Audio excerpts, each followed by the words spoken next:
Set. Okay, Level of competence. great. Okay, good evening, everyone. It is November 18th, Thursday. This is our Police Accountability Board meeting for tonight. And so just want to welcome you all, and I'm going to have, we usually would have the admin do the roll call, but Marina is brand new to us. And so I don't know, Marina, do you feel comfortable doing the roll call tonight, or do you want to wait until another time? Because I didn't ask you to do it before we started. Yeah, I don't mind doing it. Okay, we'll go for it. Okay. Member Harrison?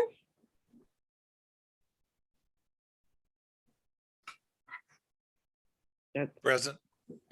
Excellent. Member McIntosh? I think I saw her wave. Okay. Member Brown? Here. Okay. Member Harvey? Present, accounted for, and on time. Thank you. Member Settle? I think she's on her way. Oh, I thought she popped in. Okay. She had to log off for a computer issue. She'll be back in just a second. Gotcha. Okay. Mark present.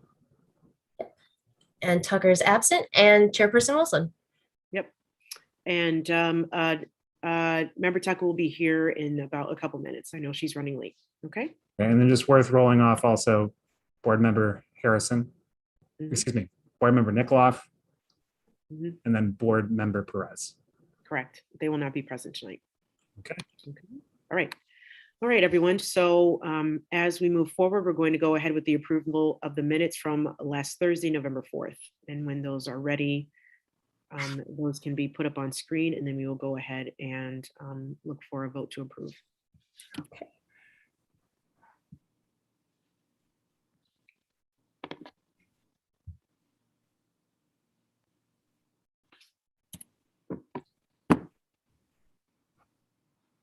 These are the same minutes that were circulated last Friday.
All right.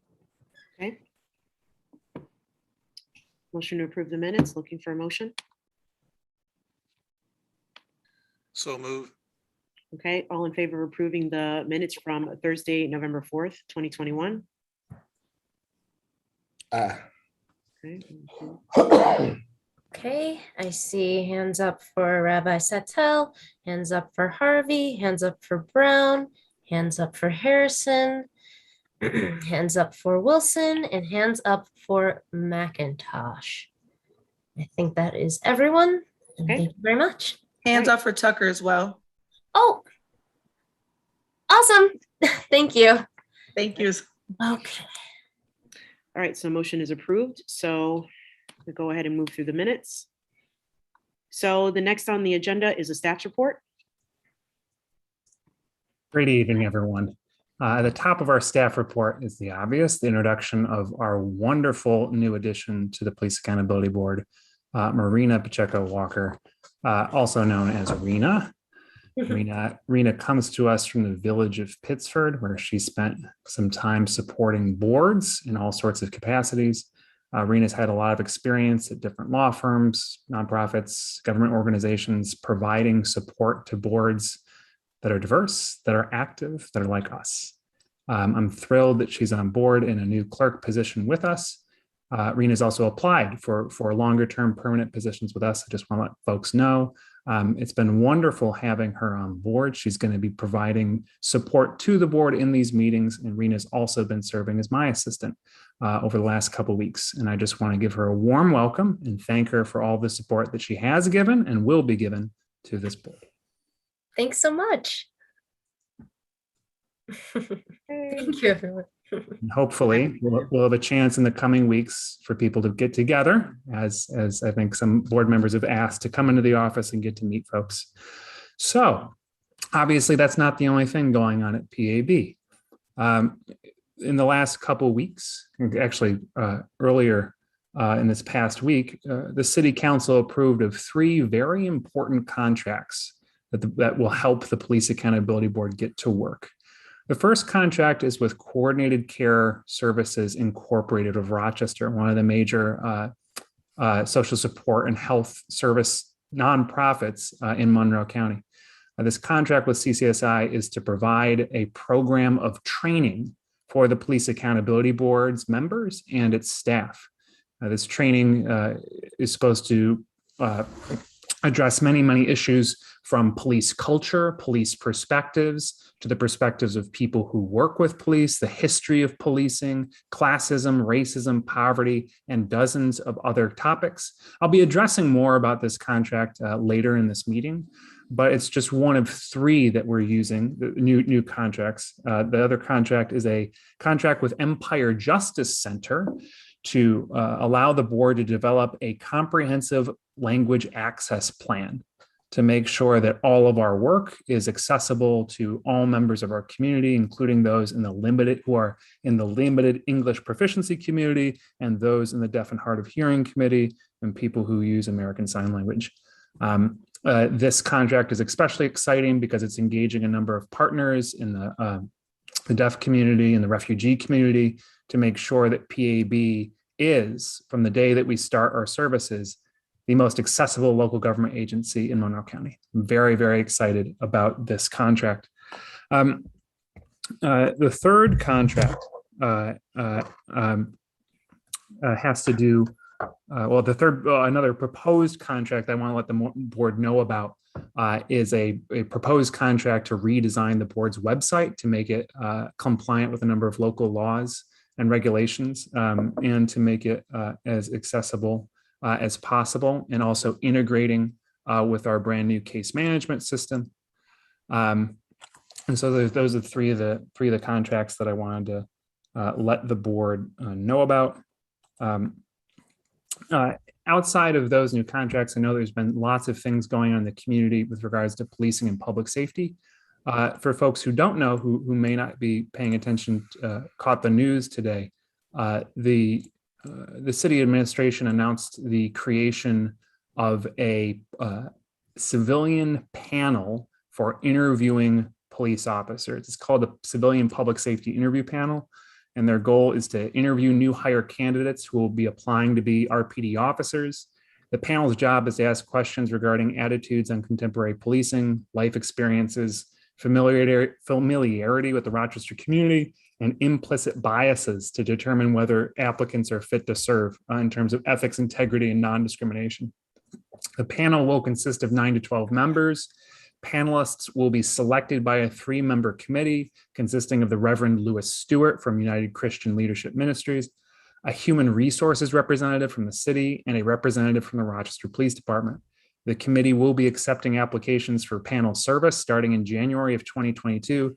The city signed a memorandum of understanding today to establish this new committee and panel system. The panel is an attempt to implement a proposal that was adopted in the city's policing reform plan earlier this year. That proposal was to create these civilian public safety interview panels to assess candidates. And so I have not seen the memorandum of understanding. I look forward to learning more about the details, but I just wanted to let the board know that that was going on. In other work, the PAB has been very, very focused on hiring. So much of our time has been spent interviewing candidates, assessing candidates, et cetera. We hope to start making offers by the end of this week to the initial wave of candidates. Again, the first offers will be going out to investigating staff, people who will need to get on board as quickly as possible. And so we are making progress there, though I will be providing a more specific update on the hiring in the new business section of this meeting.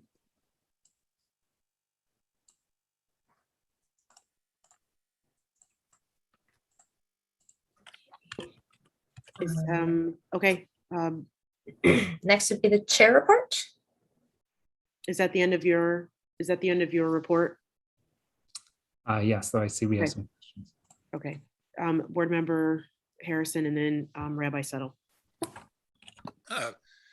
Connor, these contracts that are being let, the ones that you mentioned specifically this time, for instance, how many different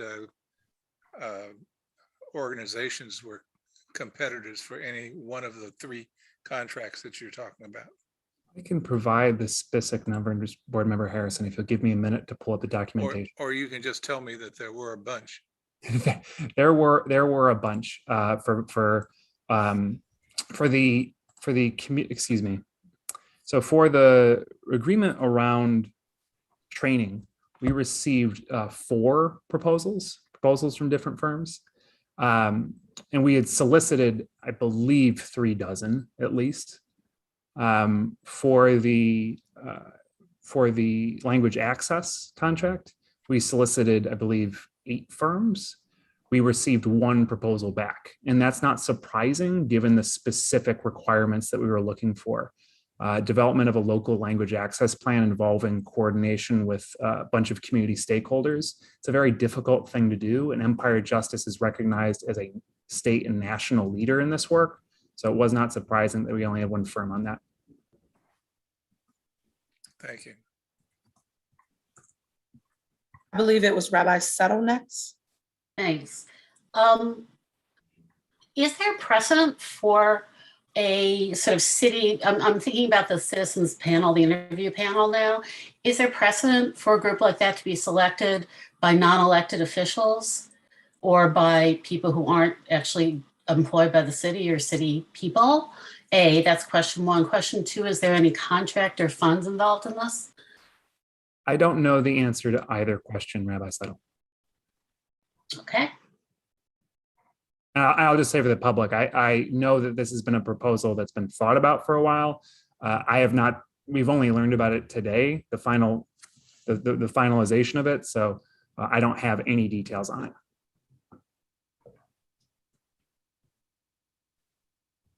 Dr. Harvey? I'm just noticing that I'm speaking about the civilian board too, and I'm noticing that from what I hear, part of their duties will be to check for attitudes and policing, the life experiences, familiarity and involvement with the Rochester community, impartial biases are among the duties of this civilian board. And I'm just wondering what powers upon reviewing and interviewing, what powers will they have after they have interviewed these? Are they hiring? What are their powers? The power is to Powers known. Their power, as I understand it, is to make a recommendation to the police chief about whether or not the candidate should be hired. It's a non-binding recommendation. It's up to the chief of whether or not to accept it. What I don't know Dr. Reverend Harvey, is whether or not their recommendation will be made public.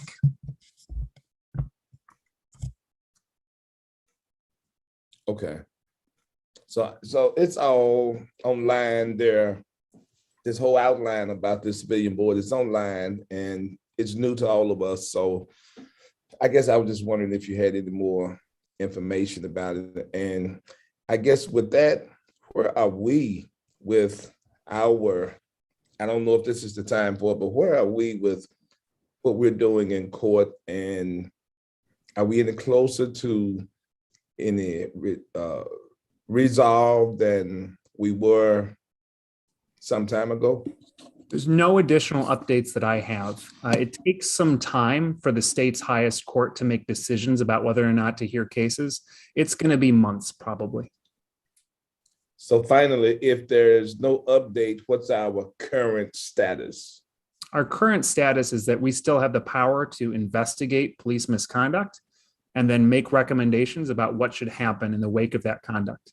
We have the power to release information, body-worn camera footage, reports, et cetera, to make clear what's happening in the Rochester Police Department and make known the facts of what happens in any controversial incident.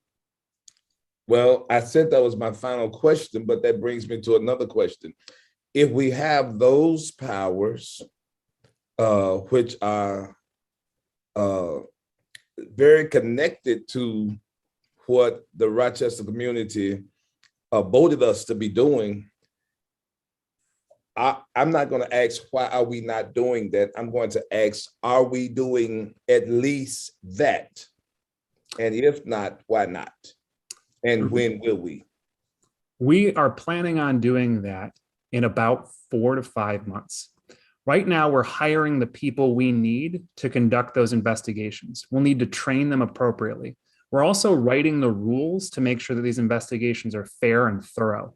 We'll talk a little bit later in this meeting about some meetings we've been having, but we're working closely with the city's law department. We're going to be working closely with the Rochester Police Department and the police union to make sure that our rules are fair and effective. It takes some time to write those rules. That's what we've hired these experts, SMK, those consultants we've seen a few times. Their job is to make sure that we can write these hundreds of pages of rules to make sure that when people scrutinize our process, they can know that it's standard, rigorous, and fair. So we're working very hard on that, Dr. Harvey, but we have a timeline and we're moving forward towards execution beginning of next year. So can I say one more thing, please? And I'm done. Yes, go ahead, Dr. Harvey. I'm just wondering, since we have to have experts to investigate and do all of the things that we need to be doing, which some of us thought that we would be doing that. I'm just wondering, and I know that there's no answer, since this new civilian board is going to be investigating attitudes and life experiences and biases, so will they need professional people? I'm just asking, are they going to need a staff and professional people to help them investigate and interrogate too? Will it be that board doing that? I know we don't have an answer, but it's just a question that comes up for me. And I'm done, seriously. It's a very good question that I don't know the answer to, but the lesson of PAB is that we need the staff to do our work, certainly. I have one additional thing to say, and what I'll say is, I don't know the details of that interview panel. I don't know if they'll be provided with staff. I do know that, Reverend Stewart has and UCLM has spent quite a lot of time developing this proposal, and I'm sure that they have a lot of thoughts and answers about this, and I'd be happy to connect with them because this is a real point of pride for that organization, and I'm sure they have lots to say about it.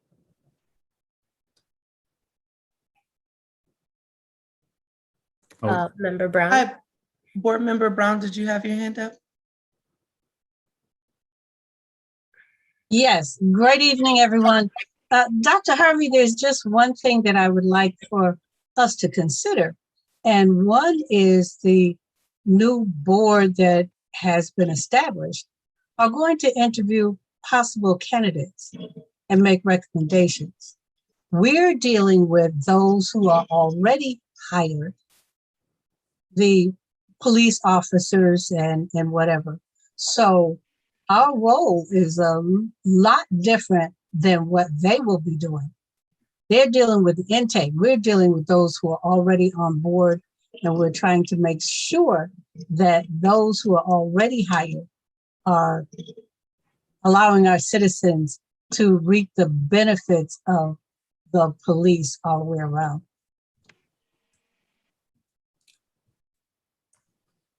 I have one very quick addendum to my report. I forgot to mention the communications contract that we have. We signed a new contract with an existing partner, Causeway of Community Partners. They used to be known as the Ad Council. They're going to be helping us with our public awareness campaign in the new part of the year around complaint awareness and PAB awareness. And we're going to have a point later, discussion later tonight about that. And that's why we have our amazing Chief of Public Affairs, Natalie Banks, with us to walk through that. And so with that, my report is done, Chair Wilson. Okay, thank you so much. So on to the chair's report. So my report is just two things tonight.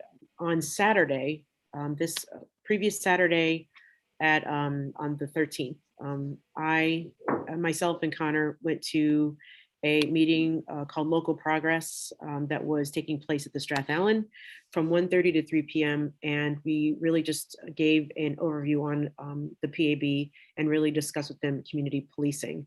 So just to give you an overview, I sent out an email earlier last week, but just to talk about Local Progress is a movement of local elected officials advancing through a racial and economic justice agenda through all levels of local government. And they were hosting a policy and strategy meeting convening around public safety. And so they asked us to come. And so we just gave a brief 20-minute discussion about it. It was only for local electeds, I found out. And so they did not want the general public to attend. And so that was a very interesting discussion. There were people from all over the state that came. And there are really a lot of really great things going on around the state of New York regarding public safety. So that was really amazing.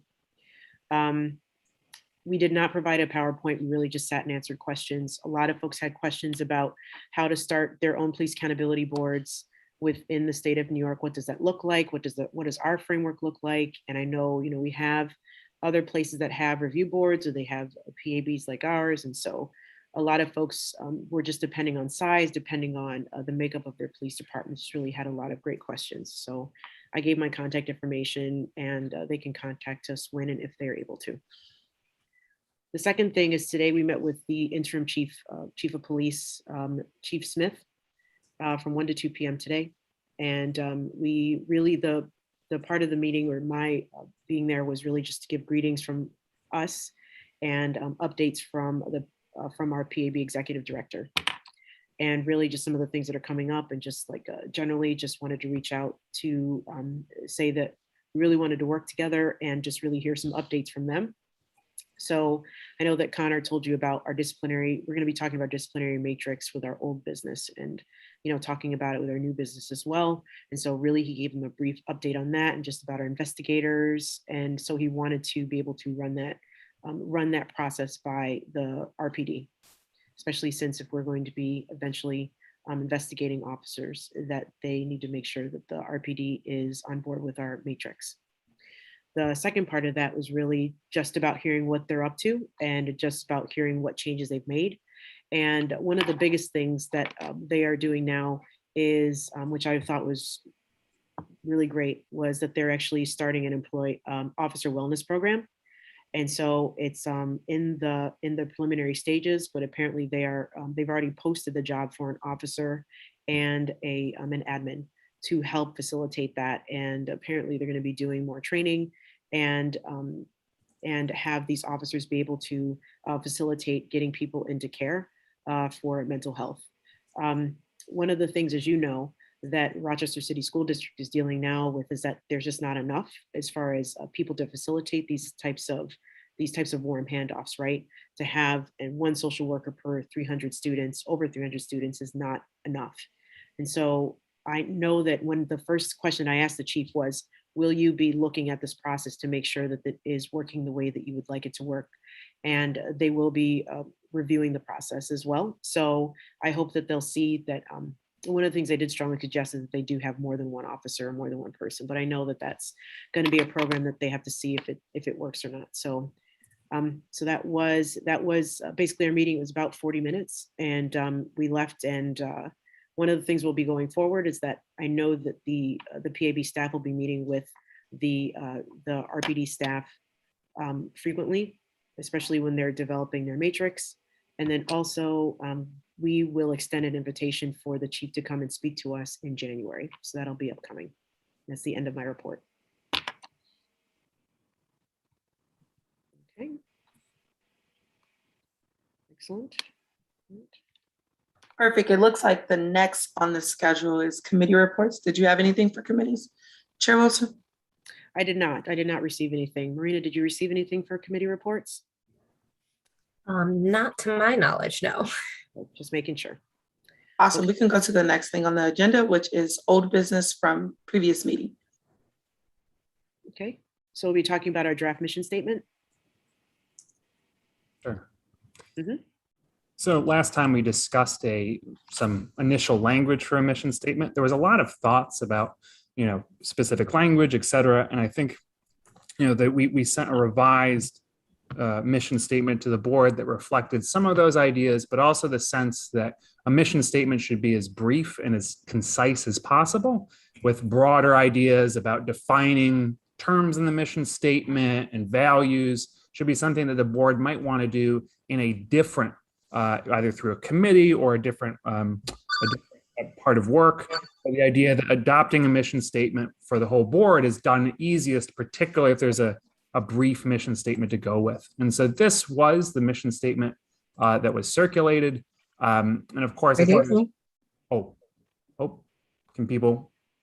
I'm fine. I'm in the middle of a PAB meeting. I'll have to call you back. Oh, Hold on 1 second. Can somebody mute that? oh, you got it. Thank you. Okay. Okay. So just as a reminder, this was the mission statement that was circulated.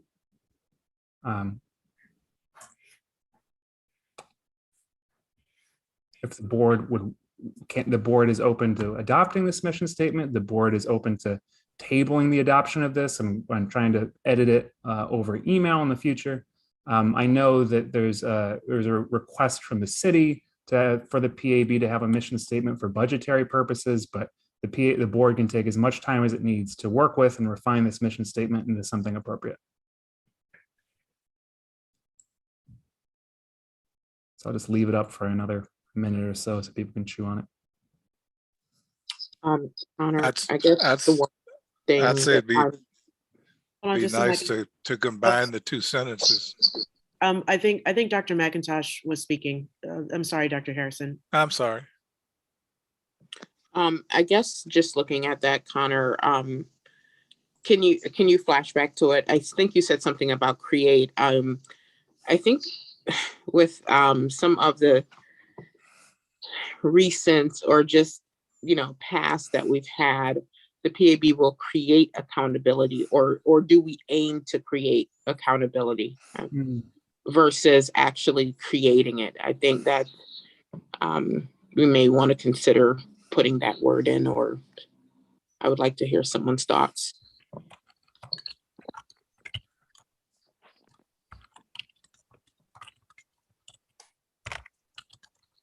Rabbi Settle. Yeah, actually, I think our mission is to create accountability, transparency, and systematic change while centering community voices in reimagining public safety. Centering community voices is how we do it, but our mission is actually the second part. So I would sort of flip the sentence.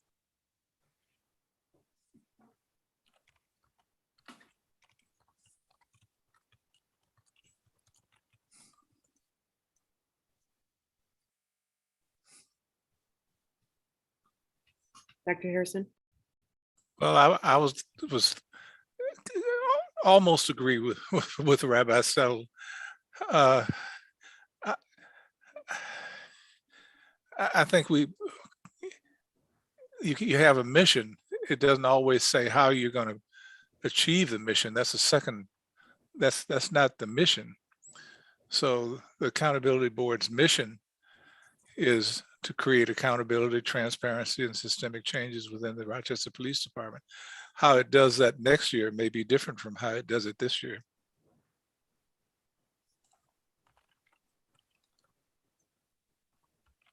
I agree with that. Dr. Harvey?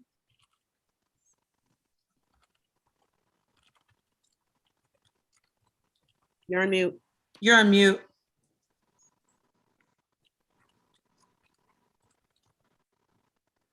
I agree with the mission, which is creating accountability, transparency, systemic change, et cetera.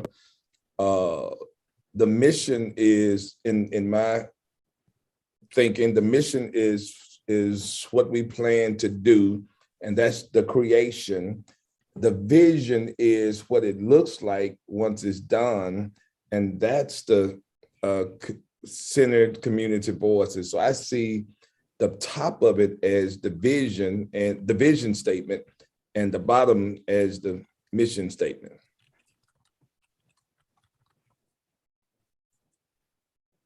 If we need a vision statement and a mission statement and a vision statement, I see the top as the vision statement, the bottom as the mission statement.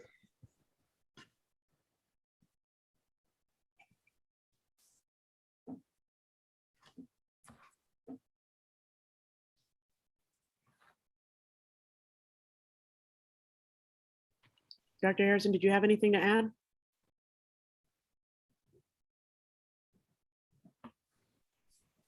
No? Dr. Harrison? Okay. I don't think so.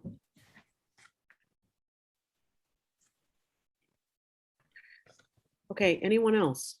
That's a lot of really great information. All right. So it sounds like there's some retooling, revamping that needs to be done. So I guess I would just suggest that we table that until the next meeting.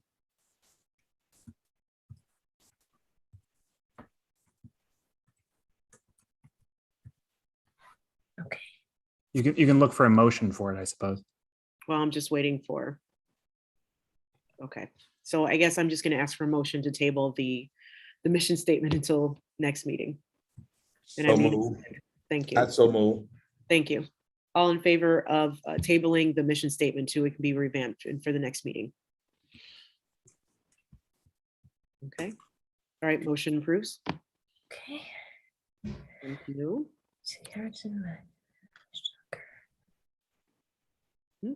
Next on the agenda is the communications plan.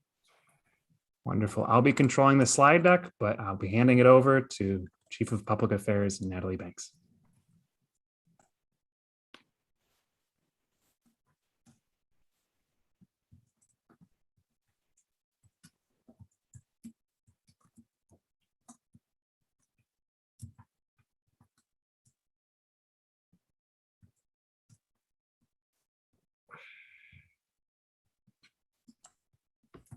Okay, thank you, Connor. So tonight I will be sharing with you our communications plan overview. And this is a one-year plan from 2021 to fall of 2022. Next slide, please. So in July of 2021, PAB engaged Causeway Community Partners, formerly known as the Ad Council, to assist us in the development of an integrative communications plan. Our goal was to develop a strategic communications plan that uses paid, owned communications channels such as radio, TV, billboards, as well as our social media and websites.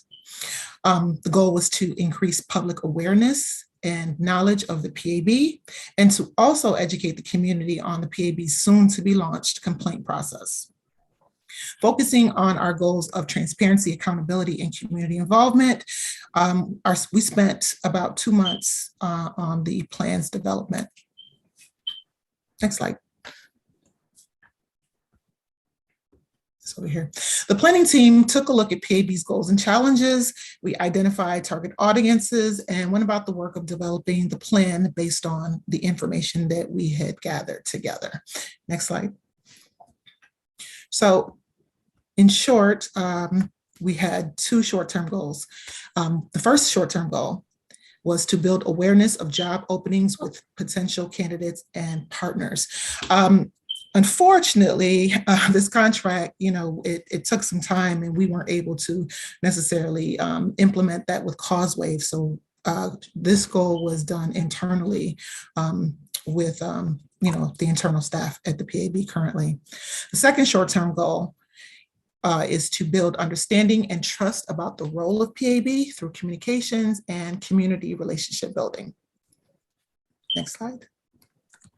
Our long-term goals are to encourage reporting of incidents through the newly established complaints process and establish credibility for the work of PAB, specifically among city residents. Next slide, please. So while we were doing the work, we had to figure out what were the key messages and that we wanted to, communicate to our target audiences. These messages would, be on billboards, they'd be on buses, they would be at bus depots, they'd be on the radio station, on social media, sponsored ads, things like that. So we came up with a few of them, and these are just in draft form for right now. And hopefully the board will give some input into these. So the first one, Rochester joins more than 200 cities around the US in establishing an independent agency to hold the police department accountable. So at the heart of this is just this is about communicating awareness of the PAB to the community and why the PAB is here. The second one, the PAB is a community-led agency that uses tested public safety solutions to make Rochester safer. The third, the PAB supports the community's need for effective policing and values the work of police officers who respect, value, and protect the lives of all residents. So this one came up in discussion because we wanted to make sure that we were clarifying that the PAB is not anti-police, and we definitely needed a key message that addressed that. Next slide, please. The PAB can only do its job with community involvement. With your help, the PAB can craft policies and programs that keep the entire community safe. This gets at the heart of the community involvement piece of PAB's work. Next one, the PAB is actively building its team and looking to hire Rochester residents to work in its investigative, community engagement, administrative, and policy divisions. So this would have been one, if we were able to get this up and running soon before, we would have had some statements around that. But again, our internal folks, we took care of this. And some of this will still be happening as we look to fill out the rest of the PAB with our upcoming positions. Next, the PAB educates and involves our community in the process of changing policing and reimagining public safety. It independently investigates complaints about officer wrongdoing thoroughly, objectively, and promptly. And it brings change and transparency to our public safety system. So I just want to share that these key messages are ideas. They're not verbatim, and they're just ideas that we want communicated. So as part of the contract and as part of the strategy plan, a copywriter that's part of Causewave would take these ideas and they turn those into phrases that communicate, that are more concise and communicate these ideas we've laid out here. Connor, next slide. So from our key messages, next are some of the strategies. So this is not the full list of strategies. The strategies are at the implementation level. So these are things that the public affairs team will have to make happen, as well as our partners at Causewave. So some of the things that we'll need to do to implement our strategy is to incorporate our key messages into communications channels and materials. So that's brochures, those are door hangers, things like that. We would need to create a multimedia awareness building campaign. So that's again, radio, TV, social media, direct communication. We would need to create a detailed launch and rollout plan for the complaint process. So of course, when we are able to open the PAB doors for complaints, there would need to be a launch and a rollout plan for that. So again, that's under the implementation. Next, develop how-to guides for reporting incidents and infographics to be posted in various public locations. So for this one, we want to make sure that when we are able to open our doors for complaints, it's simple, it's easy, it's accessible. We're putting these infographics in community neighborhoods, at corner stores, at hair shops, barbershops, things like that. And we want to use as many pictures as possible so that people are able to understand how to file a complaint in the easiest possible way. Next, plan public announcement event to formally launch the complaint process. Next, establish a process for reporting on metrics related to complaint processes and outcomes to the public. So we will definitely need a process that keeps track of what our reporting outcomes are, so we can report on a regular basis to the community that information. Next, collect ongoing feedback from key audiences, especially key residents. So, we have a team of community engagement folks that we are working hard to hire, hopefully soon. And these folks will be out in the community on a regular basis, getting that feedback and becoming experts and acting as a liaison between the board as well as community members, and acting as a channel of two-way communication between the board and the community, bringing information from the board to the community and information from the community back to the board. Next, engage in public discussions on policies, reports, and other issues. So, I think it's safe to say that once our doors open for complaints, we will all be very, very busy. The public will want to know what we're doing, what's going on. We'll need to have discussions about, highly visible complaints and things like that. So we need to make sure that we are transparent and accessible and ready to have those conversations to make the community aware of what we are doing and where things stand. Next slide, please. Implementation. So implementation of the plan begins next week. We've scheduled a kickoff meeting between Causewave and the staff at the PAB, and the public affairs team, which we're working on building, will lead and assist the implementation of these year-long strategies. Next slide, please. So who makes up the team currently? That would be myself, Andy Bailey, who is Causewave's Senior Program Manager, Aaron Latanzio, he's also a Senior Program Manager at Causewave, Hannah Mamoon, Causewave consultant, Tiffany Rosario, who's also another consultant. And then finally, once we have the other positions open, our press officer, our digital media manager, and the 3 community engagement staff people that we will be hiring will build out that entire team. And again, we have a meeting very, very soon with the team to kick things off, to talk about a process, how frequently we will meet, things like that. Next slide. And at this time, I will open it up for questions.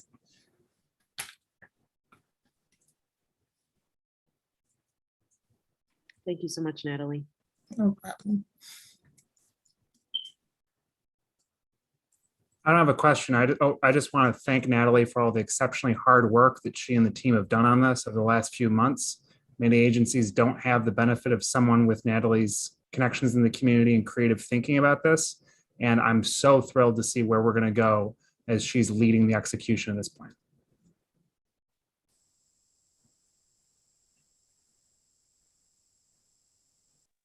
Dr. Harrison? Natalie, we have a contract with Causewave. Yes, we do. Causewave actually, I'm sorry. How long is the contract? It's 1-year contract. Thank you. No problem.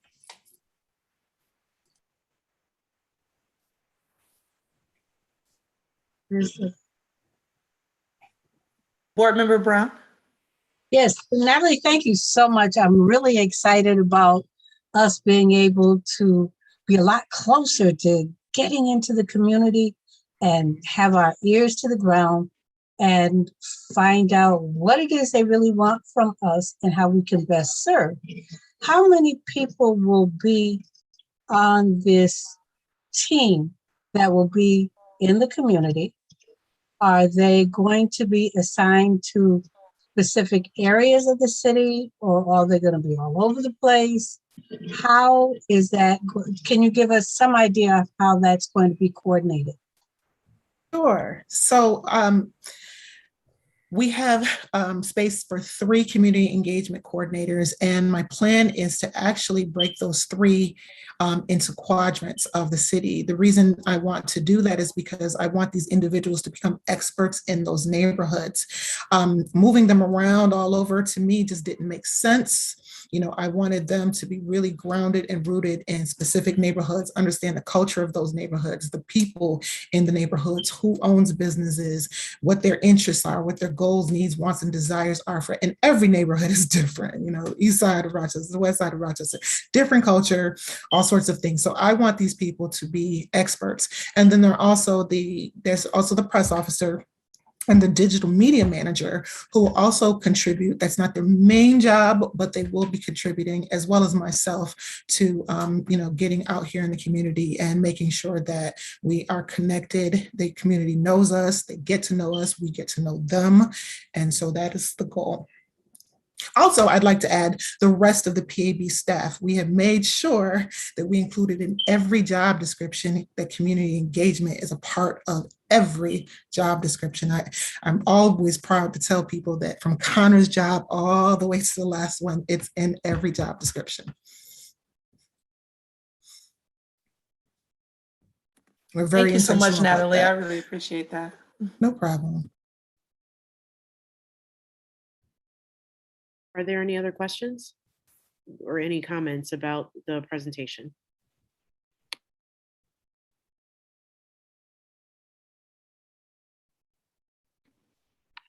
Okay, so I mean, I know that we asked questions already, so I'm just going to ask for a motion. So the motion will be that we are formally approving of the current concept, the framework that Natalie and the team are presenting to us tonight. And so that's the motion that I'm asking for, and I'm looking for a second, or if not, then we can continue to speak and ask questions about the actual framework. I second your motion. Okay, so the motion is again that we formally approve of Natalie's proposed framework for the communication strategy for the PAB. So all in favor of approving that motion, please raise your hand. Okay, I see Member Brown, Member Tucker, Member Harvey, Member McIntosh, Member Settle, Chair Wilson, and Bob. How do you remember Bob? I'm sorry, my computer got stuck for a minute. I actually had a question, so why don't you put me down as an abstention? Okay. Okay. And I think Dr. Harvey, I believe, are you having some phone trouble as well?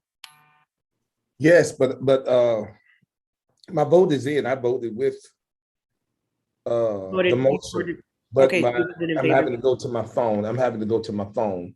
Got you. As Okay, soon as you get the link to my phone. Got you.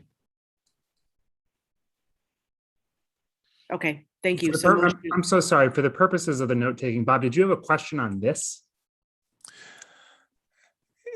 Yeah, okay. My question was, we didn't have an alternative. We weren't comparing anything. We were simply being produced. We were simply being presented with what was already a commitment. You already have a contract with the agency. Nope. Got Board Member Brown. Yes, Bob, but even though, and Natalie, please address this, even though you have the contract and these proposals are written, we still can have some input. They're not etched in stone. If there's something that the board feels needs to be included or taken out, that we still have the right to do that. Am I correct? Can you address that, please? Yes, absolutely. So we put the RFP out to bid. Causewave was the winner of the contract. We've decided that they had the most knowledge about it. They also helped us develop the strategy to begin with.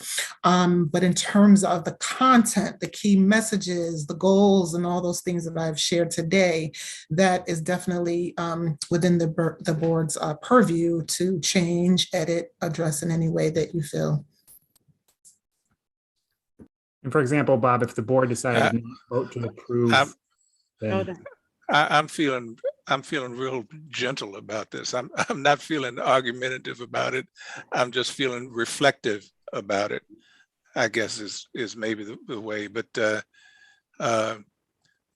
time for us to have had input was at the beginning of the process, not basically at the end. If you had an RFP, that was whatever the RFP had in it in terms of the requirements and expectations. Those were the things. That was where we should be discussing. That's where we should have the discussion. Not now, in my opinion. And I mean this really just. I don't mean to argue at all. I guess I'm being critical, but I don't feel like it. Okay. Okay. Okay. I would just assume that we just move on to the next order of business. Sure. Okay, so motion does stand approved. So we're going to go ahead and move on to the next order of business, but thank you for your comment, Dr. Harrison. Okay, so, excuse me. There's always 30 windows up. Okay, so we're going to go ahead and move on to the new business, which is the disciplinary matrix proposal.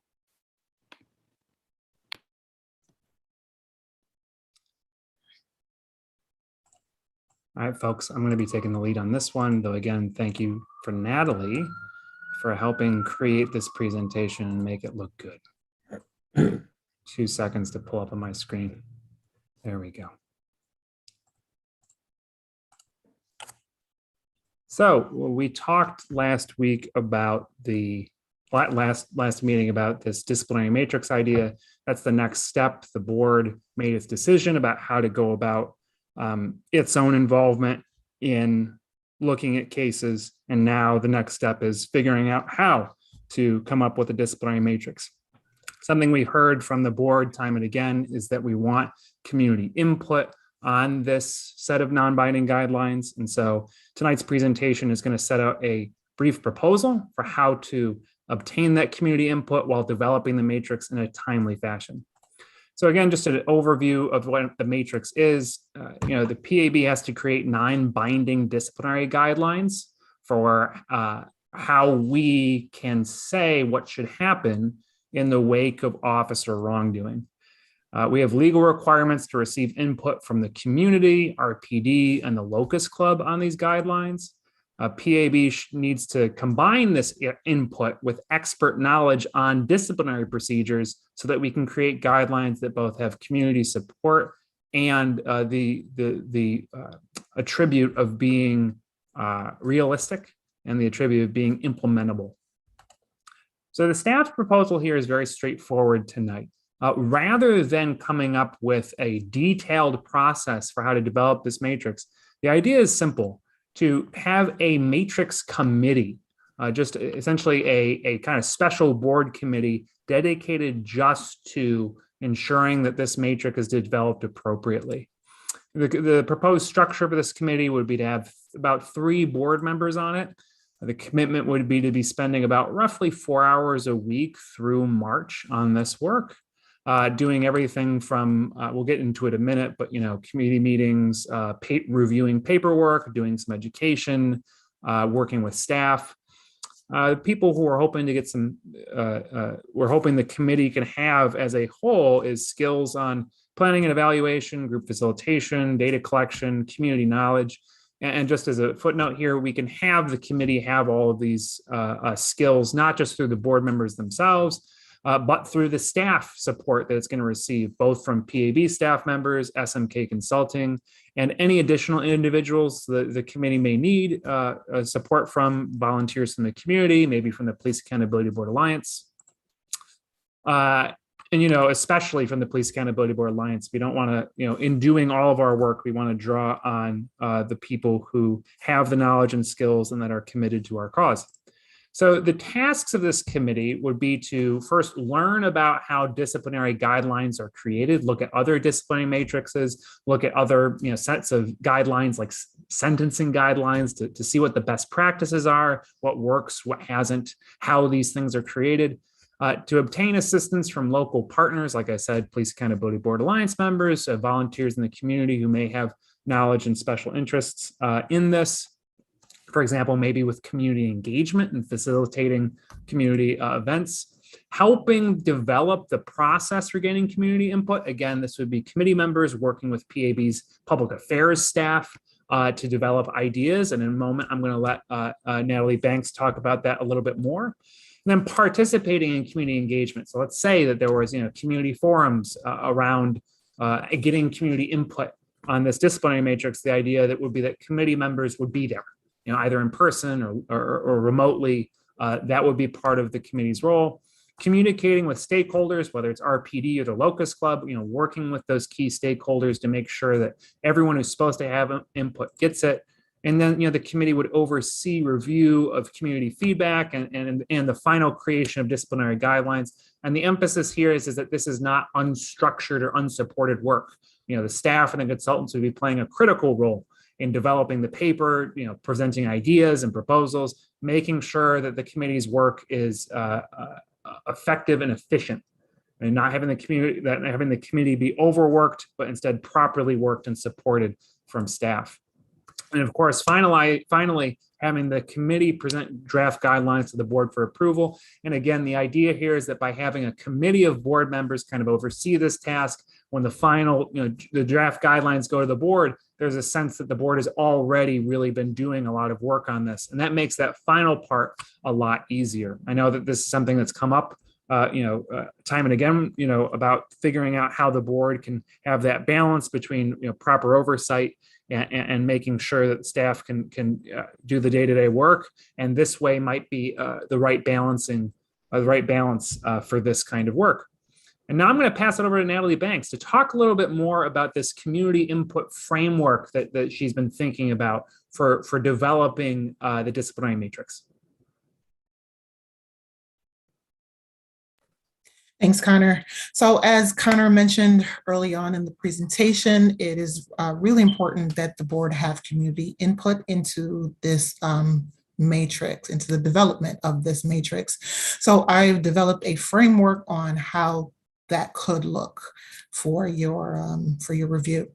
So of course, our goal in the middle, the big green thing in the middle here, is the development of a disciplinary matrix. So while the board is working on, working with SMK to develop the matrix, there's another process that would need to happen in tandem, and that is gaining community input. So the board can inform the process that they're working on with this input from the community. So first, the process would need to be impact informed. So this would mean that the board would be conducting forums, meetings, and surveys of the most impacted community members. While we want input from community members across the community, people across this community, we really want to make sure that we're honing in and targeting folks that are most impacted, those folks that have a lot of contact with police, those neighborhoods that are over policed, people that are involved in the criminal justice system, people on probation, on parole, youth that are, runaways. We need to make sure that we're talking with sex workers, people like that who have high contact with police officers to get their input on, the harm that was done to them and, helping us to be able to frame this disciplinary matrix. Next, This process should be a trauma-informed process. So the board would need to take steps to ensure that the feedback during the data gathering process is not re-traumatizing participants, through sharing and resharing of their experiences, to have to retell something so traumatizing. We want to be able to limit that. And so that's why the expertise from people who are assisting the board with this is very, very helpful. We'll need to bring on some experts who know how to frame and language questions so that we are reducing, if not eliminating entirely, trauma. Next would be community participation. So, there are community organizations that provide services to some of our target audiences, and we want to tap on those folks to assist us in engaging their constituencies and their organic groups. So, if we're looking for people in recovery, those are groups of people that are already meeting. They can, put together a forum for those people, and then we can, go through the process of getting feedback from those, again, organic groups. The next, what this would also need to look like, this would need to be an equity-based process. So we would need to make sure that there is equity impact. This process would need to include equity impacts and implications. So that's things like taking into consideration the location, where these meetings are being held. Are they being held in central locations that the community can easily get to? Transportation limitations of this community. Everyone does not have a car. We want to make sure that, for folks we're wanting to come out, things are on bus route. If we have the ability to provide bus passes, things like that. We also want to consider language barriers and other accessibility concerns. Also, the board will need to do an ongoing assessment of whose voices are missing. So this would be ongoing throughout the entire process, just making sure that we are covering the many audiences that we have here in Rochester that are, again, most impacted. Next would be the partnerships. So community partners would be assisting PAB in facilitating these structured community forums, because of course, the Matrix team can't do it all on their own. So we would need to be able to identify and engage with partners who are, trained facilitators, folks who have, a lot of community knowledge and can help us, schedule and also conduct these facilitate these meetings with the community to gain information. So these would be groups that are not organic. These would be, groups and associations that have, maybe a good mailing list that says, hey, we're holding a forum on this today, and they invite people out. The last one I have on here is reciprocity. So as we are looking to gain feedback from folks in our community, we know that our community, the folks are tapped on constantly, and we want to make sure that there is some type of incentive-based compensation for participants' time that's just fair and respectful of their time and effort. So around the outside of the big green circle, I have potential outcomes. So the first outcome of the input that we're gaining from the community that goes into the matrix that is eventually developed is justice and advocacy. The community will feel a sense of justice and feel advocated for. Restoration and empowerment by sharing what their experiences are and having input into this creation. It empowers, it restores in some sense, folks, and helps the community to feel empowered. Definitely systemic change, because as we get this data and information, it's going to tell us a lot of stuff over and beyond what we are looking to get. Community self-determination. The community is in a position to be able to say, this is what we want and this is how we want it, and determine for themselves their needs, wants, and desires in terms of discipline for RPD. Transparency, of course, because we are going out in the community and explaining, what we are doing and involving the community. That lends itself to transparency as well as community trust, which is what we want. Our hope is that, this also, can lead to risk reduction and prevention with the creation of this matrix and the input from the community. Hopefully, in time, this will reduce instances of police misconduct and the risk of misconduct.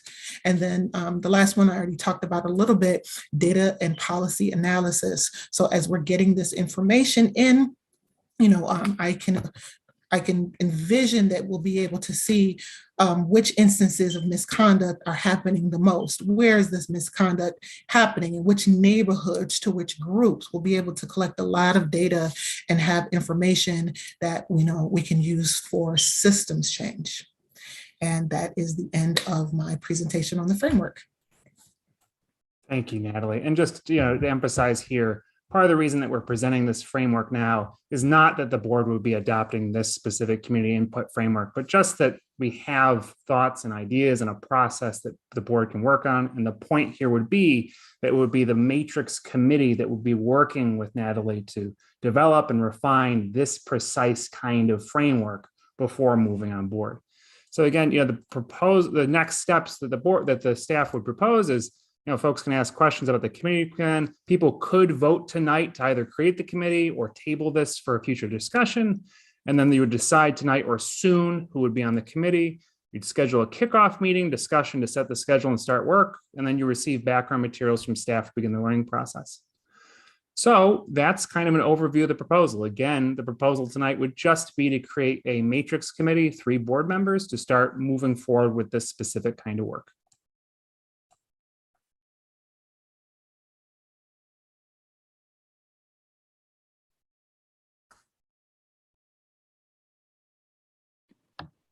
Danielle? Okay, I was just waiting to get Rabbi called. Settle, go ahead. All right.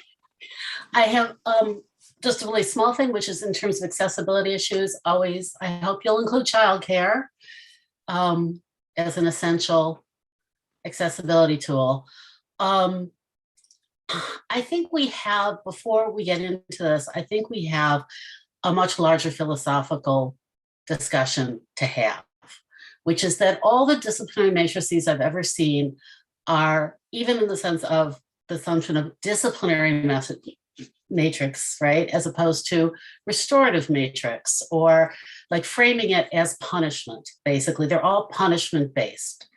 And I think that before we even start, we have a discussion to have about, are we imagining that we're going to use that existing model, or are we thinking about how we can have a more, I personally would like us to talk about a restorative model. I don't think, if the punitive systems that have injured our community are replicated in what we do with the police, I don't think we're solving anything. And I think that, that we really have to have, as I said, some sort of discussion about this, because I think that the people obviously who are hurt often are angry and want a sense of revenge, if you will. They want someone to be punished for what happened to them, but that doesn't necessarily change the system or change, the behavior in the long run. And I think that, so in terms of how we're even framing this and framing our discussions, I think that's really important. I also think that in some sense, there is an educational component that has to happen to this, that it's not just a question of this happened to me, so I want this to happen to somebody else. I think it's also having a discussion about how does this fit in with our values as a community, and how we see, how we want to be treating each other, and what it means to create safety and all those things. That has to be part of, that it's not just a testimonial process, but it's also an educational and sort of discussion process in some way too. Thank you for that, Rabbi Settle. I couldn't see who put their hand up first. I don't know if it was Chair Wilson or Dr. Harrison. Go ahead, Chair Wilson. So I think I just have logistical questions. So folks, I really think that 4 hours a week is really not realistic. This seems like a lot more work than 4 hours a week. And I think my question for you all is, because you're talking about such a broad spectrum of things that you're going to be addressing, that I don't know if it's because the board would be and listen, this is not meant to be argumentative. This is just my thoughts in this process, because when it comes to what the committee's process will be, it is, are we the rubber stamp at the end of these processes? Because that's what it, because unrealistically, I cannot imagine that this would be 4 hours a week, even with staff, because there'd be constant retooling, there'd be discussions. So I'm just wanting to even just to discuss that.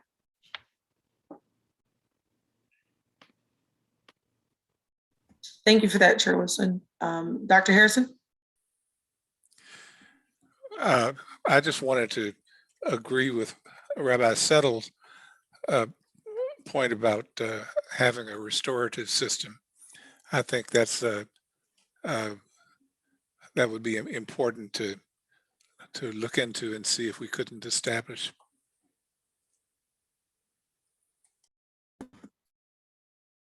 Thank you for that, Dr. Harrison.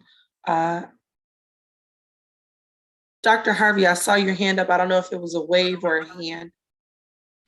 I just had some concerns about the 4 hours a week as well, and wondering who is this 4 hours? Is this 4 hours charged to the board? Is it charged to the staff? I mean, who is required to serve these 4 hours that, for the amount of work that seems to be necessary, may not be enough, but I'm just wondering who is this 4 hours for? Great question, Dr. Harvey. Rabbi Settle? Right. So the other piece I forgot to say before too is that Dr. Harrison knows how resistant I am to his ideas about committees of the whole, but it seems perhaps this is an instance in which we need a committee of the whole, not in the sense of everyone doing everything, but maybe we can divvy up the tasks of participating in community meetings, looking at materials, doing things like that. Maybe we can break it up a little more and divide the work among all of us that way. But I also think ultimately that as a whole, we have to, it's our decision really what the sort of philosophy of this is, what the policy of it is, and that I think deserves sort of more conversation. Yes, thank you for that. Thank you for that, Rabbi Settle. I think someone is off mute. That's me. Me? No, I don't think it was you. I think it was someone else. There you go. Thank you, Dr. Harrison. Well, I just wanted to say that I have the impression, just attending alliance meetings, that there are a number of people who are not on our board, but who have relevant expertise. And it may be helpful to include some of those alliance members as consultants in the development of the disciplinary matrix, because otherwise, I agree, what we're going to wind up with is staff and SMK developing a set of disciplinary matrices that we're going to rubber stamp and have less input into than we're imagining.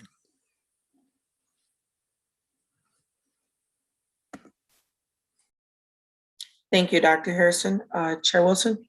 And I just want to say too, that I did see during the presentation and do recognize that that's not, you know, to have people within the community that can be consultants that can give their input into this is seen by me.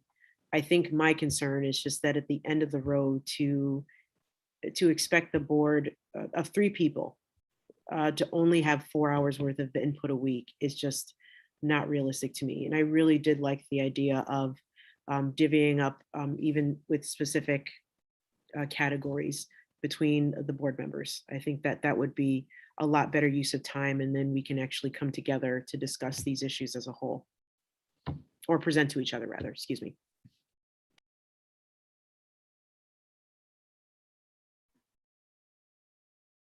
Any other input? I don't believe so. Back in the hands of you, Chair Wilson. All right, everyone. So the motion, so there's a motion on the table. I'm going to put it on the table that does everyone vote on the disciplinary matrix plan, also the matrix committee plan with 3 board members at 4 hours a week, with the current what was presented to us tonight in the presentation as is. And so that's the motion that I'm going to put forward. And if so, I would look for a second for that. And I'm sorry, what I see a lot of shaking heads, but I don't. Okay, I guess, all right, I'm just, I don't feel ready to vote on that, so I would just want to table it. So I'm not sure. Yep. So are you asking for a motion to table, or? I'd rather a motion to table first, because I don't want to like make it sound like I don't like the plan altogether. It's just. I agree with that. Yeah. Okay. So I'll second the motion. Okay. Yeah, So I just want to be very clear. The next board meeting is in a month. So if there's no decision on the disciplinary matrix tonight, then, and that's fine if there isn't. But I am concerned about the ability to have a disciplinary matrix in place for the time that we start investigations. Hi guys, I still am honoring the second. I don't feel comfortable with approving this. I just want to say there's abilities to amend. I think if you want the staff to be able to talk back or anything like that, happy to do it.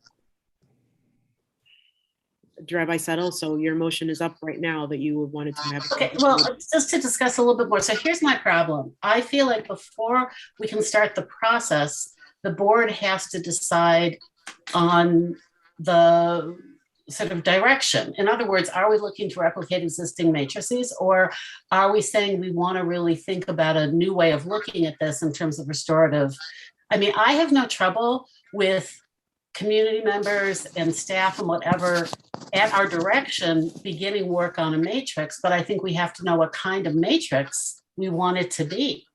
And that's the problem. I feel like we haven't come to an agreement about that. Okay.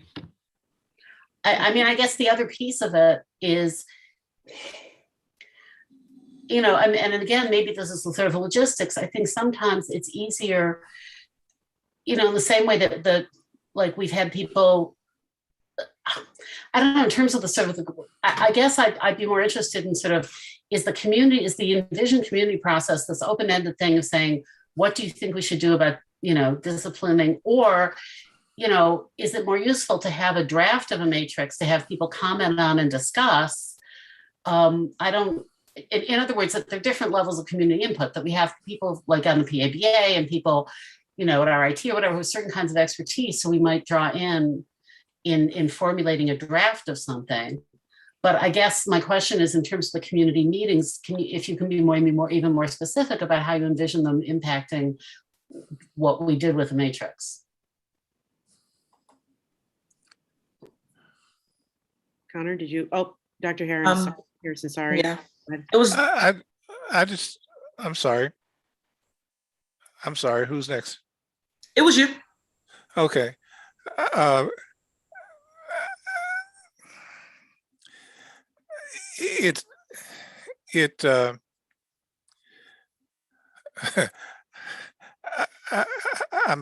thinking that what I'm going to say is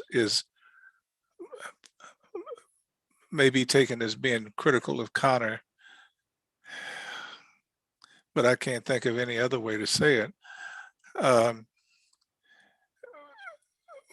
We're basically have just started discussing how we're going to do the disciplinary matrix, and to have to make that decision tonight of how we're going to proceed, because we don't have much time left, smacks that we need a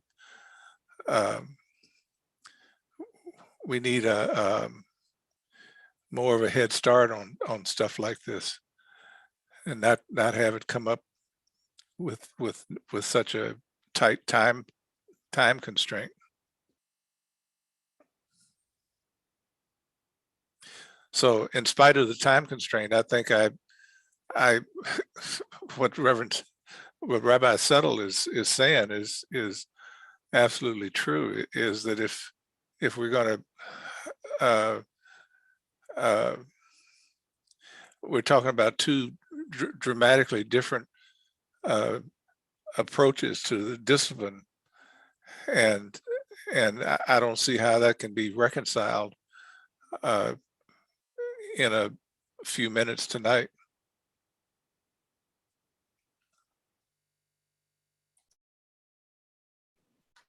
Thank you for that input, Dr. Harrison. Let's go with Connor, and then we'll go with Dr. Harvey. Just a chime check. It is 7:54 at this time.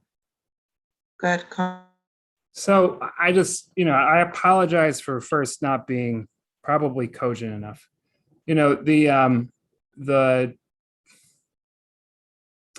The point of this proposal is not to address any of these questions. It is to say that all these questions are open and on the table, and rather than having the staff decide them, we want the board to make these decisions.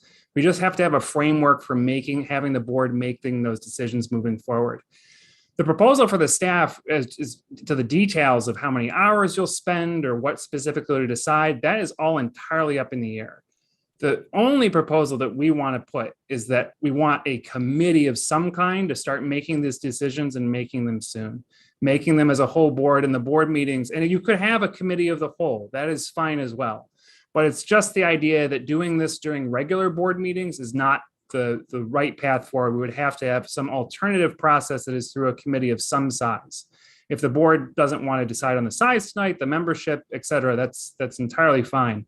But I think just voting to say that we're going to have a separate process for dealing with the disciplinary matrix, and that's going to be done by a committee of some kind. And again, I think we've decided last time that the board's most important work over the next few months will be upon the matrix. So it could make sense for the entire board to be that committee, of course. But again, the idea is not to have any of these questions answered, Dr. Harrison, Rabbi Settle. It's that they're really pressing questions, and we want to start asking those big philosophical questions now in some structured way. Because and frankly, I'm going to be honest, I don't want the staff to decide those questions. I don't want to be deciding the big picture questions about that. That is entirely the board's role. And if this plan doesn't seem to, if the idea of breaking it out into a committee doesn't make sense, we can work with that. But yeah, I just don't know of, outside of creating a special committee, I'm not sure of how to move forward with the disciplinary work. And it's not, and again, it's not to say, I wish we had started this process, a month or two ago, but we are where we are now, and I take responsibility for that. Thank you for that, Connor. Rabbi Settle? So two things. One, I'll say to Connor, none of us are going to do all of this perfectly. I'm not right. We learn by doing, and it may be in thinking, it'll help all of us to try to plan ahead more and sort of think through timelines for the coming year. But okay, so I would like to amend the proposal to sort of say that we'll be in a process in which the board will act as a committee of the whole, to and sort of work with staff and the consultants or whatever in smaller groups as applicable in terms of specific tasks or whatever. That doesn't go in the proposal, but we will substitute the board being committee of the whole for the three people. Let's do it that way, and we can work with it from there. All right, so there are, I believe, three motions on the table. So first motion is that we no longer are voting, or we're not voting to accept the current disciplinary matrix or matrix proposal plus the committee proposal that we are seeing right now. So if that motion does not go forward, I'm gonna go ahead and ask for a vote on that. Go ahead. Madam Chairman, we can't have three motions on the Right, floor. I understand that. So I'm trying to So, clear I'm- that up. So, Oh. right, okay? Okay, now, are we working with what Rabbi Settles just put out? So Rabbi 'Cause Settles, I've gotten lost in the sauce here somewhere. same. So can you I'm help me saying out a little bit? I sure can. Thank you. So what I'm saying is that, so you just texted me and said we have two motions on the table, correct? So we have three, which is now my motion, plus now the Rabbi Settles a motion to table the discussion till next board meeting, but then it has now been amended again. I withdraw that motion. Thank you. Okay, so that motion is withdrawn. I also withdraw my motion. Okay. Thank you. So now there is one motion on the table that is Rabbi Settle's motion. And Rabbi Settle, can you please say that again so that we can discuss taking a vote? Yes, that we move that we accept the proposal with the one modification that the board constituted, that the board as a whole be involved, be part of the committee working on the matrix rather than only three members. Okay. I second. Okay. So all in favor of Rabbi Settle's proposed amendment, accepting the proposal board working at as a whole instead of a three-person committee, all in favor?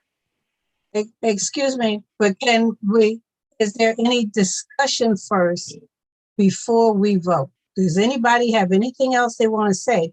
Because once the vote is taken, then it's etched in stone. So is everybody clear, or is there any discussion on what the proposal is before we ask for a vote? Is that possible? Dr. Harvey. So I'm clear that we're asking for the board to serve as a committee as a whole to work on working on the matrix for discipline. Is that what we're doing? What are we voting on? We're gonna Exactly. have Rabbi Settle say her A little more amended. clearly? Okay. Yes. All right. So here it goes, Dr. Harvey. All right. Natalie presented a proposal to us about how to move forward with the matrix. And as part of that proposal, there was a suggestion that the sort of matrix committee include 3 board members. And what I'm saying is instead of 3, it's going to be all the board members, but not, and not, this is not part of the motion, but as an explanation. So that means that we won't necessarily all be doing everything, but it allows, like all of us to engage, but not require only 3 people to take on the whole load. So that's why I'm saying. So in other words, that all of us, every board member will be a member of the matrix committee. That's the change instead of just 3. Giving an additional 4 hours a week? Well, no, what that commitment actually involves is to be determined. All of us will do a piece of it, but we don't have to all do everything. Well, I would add, so the motion is on the table, so you know, but for discussion per board member Brown's thing that she just said. The thing is too, folks, is that I think it should be amended as well to just say hourly work to be determined, because there's no way that this is going to take 4 hours a week. And so I just want to make sure that that's out there, because this is so much work, and even if we divvy up the work, to say that it's going to be 4 hours, I just don't want to make that promise. That's my amendment. Okay. I'm ready. Okay. So is there any other discussion that is needed before we take this vote? So the vote on the table, or the amendment on the table, is what Rabbi Settle suggested. Plus, I've also amended her vote, or her amendment, by saying that I'm also saying that hourly duties regarding the matrix committee is to be determined based on what we can figure out and based on need. So, I mean, within reason, but okay. So now all in favor of that amendment on the table? Okay. Okay. Where Dr. Harrison went. Thank you. Oh, no. Okay, well, we've got Member Tucker, Member Settle, Member Brown, Member McIntosh, Chair Wilson, Member Harvey, and I guess abstention from Member Harrison. Okay, motion carries. All right, thank you. Okay, so I do believe we do have one more thing to discuss, which I do believe that that is a hiring update from the staff. And I do believe that there was the desire for this to be an executive session. So I just wanted to find out what that was, that we can ask if there should be a determination for a vote. Right now, the board is in the process of hiring candidates, and we need to discuss specific candidates and what's going on with the hiring of those candidates. That is an exception in the open meetings law. It's a reason why you can go into executive session. We don't want to be talking about the details of people who we might be hiring and not in public. That's a good reason to keep it private. So that's that. And the only other thing on the agenda was committee work. There's been emails about that, finance committee, training committee. There's been proposals in your inbox. Just make sure to read those. Okay, thank you. All right, so the motion is to go into executive session to discuss the details of the hiring of candidates. And is for the sake of time, I don't think if there's a discussion on that, but all in favor of moving into executive session to discuss? Madam Chair, can I make a brief announcement before we go Yes. vote on this? I did ask at the beginning of the meeting, but I want the community as well as the board to know that I have found Officer Friendly. And he's working at the net office on Genesee Street. His name is Jim LaRue. I was there on Monday with for all the stuff that's going on in the city. My problem was minor. He was very professional. He was kind. He was helpful, and he got back to me and assured me that all members of the community, no matter what their concern is, should not hesitate to step forward and to make sure that our concerns are put forth so they can be addressed. So, amen. Officer Friendly is alive and well. All right, thank you, Board Member Brown. So we were in the middle of a vote. So can I see hands again for the vote to move into executive session? Okay. 1, 2, 3, 4, 5. Okay. Thank you, everyone. Motion carries. So we're going to go ahead and move into executive session. Okay, I'm gonna end the live stream. Have a good night, folks.